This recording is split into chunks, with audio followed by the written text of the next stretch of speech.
Well, hey, good afternoon, everybody. My name is Jared. Now, I do host a daily live podcast where we discuss news and politics called Justice's Waiting Room, where we talk about news and politics. Now, we go live at 8 a.m. every morning until about 9:30 a.m., live on YouTube and Twitch. And by the way, if you can't watch it live, you can always watch the playback on YouTube. I'm making this video because my wife went out of town on a girls' trip for her birthday weekend, and I watch football in my spare time with my wife, and I thought maybe I could go live tonight, and we just hang out and watch football. Just bullshit. No news, no nothing. Just hang out a little bit. That's it. Because I think, again, community is what we need. We need to come together.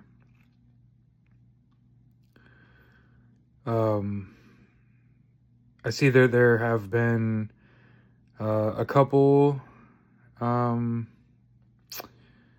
mass shootings today and yesterday, and I'm just thinking about when I was a college kid, how that wasn't a thought in my mind, and how since 9/11, in the 24 years since, we've devolved.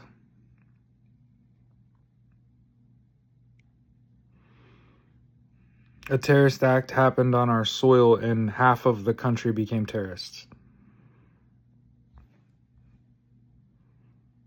We found out what Sharia law is, and half the country is like, yeah, Sharia law. The fuck?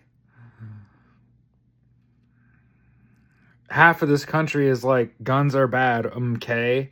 And the other half are like, I guess a few gun deaths are acceptable. Cool. The Justice Department puts out annual gun statistics. One of my favorite statistics over time, meaning like I have paid attention to this statistic over time because I was concerned, and I was like, I wonder if I'm right. And then I found out I was right one year, and I was like, I'm going to keep following that statistic. And guess what? I'm right every fucking year. No handguns. Something like 57% of all gun deaths are with a handgun, and they're also self-inflicted. About 60% of the time. No, it's 57% handgun, 60% self-inflicted. So think about that math. Those are big numbers. Violence isn't the answer. Guns aren't the answer, especially not pistols and ARs, right? Hunting rifles? These things make sense. Not to be used against people. I want to continue to say that the firearms that are meant to be used on other people are strictly for use in the military. And anything that is strictly for use in the military should not be for public use and consumption. It's that simple. And keep this in mind. In the military, you don't get to take your weapon home. So when I was on active duty in the Marine Corps Infantry with a pistol and an AR and a shotgun, and yeah, it sat in the armory locked up.